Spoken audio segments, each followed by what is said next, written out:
Hello guys, nagluto nga pala kami ngayon ng sardinas na naman with malunggay at alugbate. Kumakain din ba kayo nito guys? Pagising nga namin kanina, umuulan pala. Siguro kaninang madaling araw lang to guys nag-start yung ulan. At yun nga, pagka gising nga namin, akala ko wala na. Akala ko guys, matatapos na yung ulan. Doon naman bumuhos ang napakalakas na ulan kanina. Kaya napasarap nga ang tulog nitong dalawa. Doon nga kasi sila guys natulog sa aming kwarto, si nanay at si Yayam. At kahit na nga umuulan itong si Yayam guys, malakas pa rin ang aircon. Kaya ang ginawa ko, pinalitan ko na lang ng electric fan kasi nga itong si nanay magiginawin.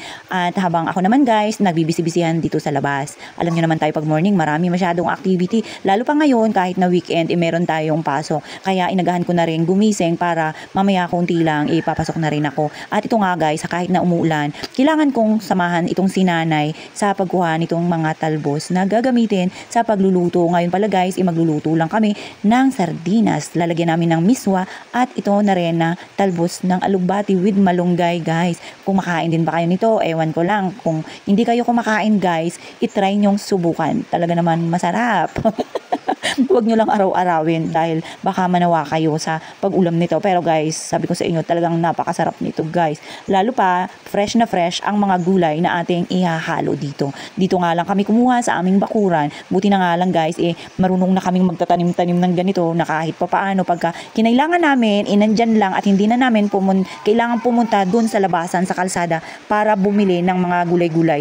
At yan na nga guys, tignan nyo nga nag-i-enjoy siya sa pangunguha ng mga talbos kasi talagang napaka-fresh guys. At ito nga pala, meron kami ditong malunggay na tanim pa yan ni nanay. Napakabilis nga magsitubuan guys kasi tingnan nyo nga po, ang kanyang naitanim dyan nakaraan is tangkay. At ngayon naman guys, tingnan nyo, ang dami ng mga dahon, dami ng pwedeng i-harvest. At ito nga guys, pagkatapos nga po, lulutuin na namin kaagad to guys para makakain yung aming little boy. At aakyat muna tayo guys. Kape muna guys, bago tayo magluto ng ulam ng bulinggit natin.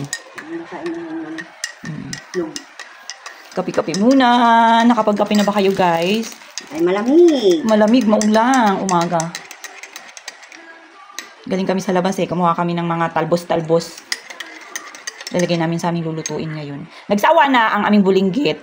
Kakaisda-isda karne ngayon. Pauulamin natin siya guys ng sardinas. Diyan.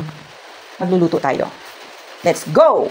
At ito na nga guys, alam nyo namang time is gold sa atin. Habang nagkakape si nanay, ito tinulungan ko na rin siya sa paghihimay ng malunggay at ng iba pang mga sangkap dito guys. Yan, nagre-ready na rin siya. Gayun din yung alugbate, syempre hinimay na natin. At habang itong si nanay, isinimulan niya ng magisa-gisa. At ito na nga guys, yan na, nilagay na ni nanay yung ating mga gulay. Nakalimutan pala namin ilagay ito yung sutanghon guys. Hindi man lang namin naisip na ilagay. Kaya lang guys, wala na tayong magawa. Nandito na, luto na to, sa susunod na lang na pagluluto. So paano ba yun guys? Kita-kits na lang tayo ulit sa susunod na video. Bye-bye po.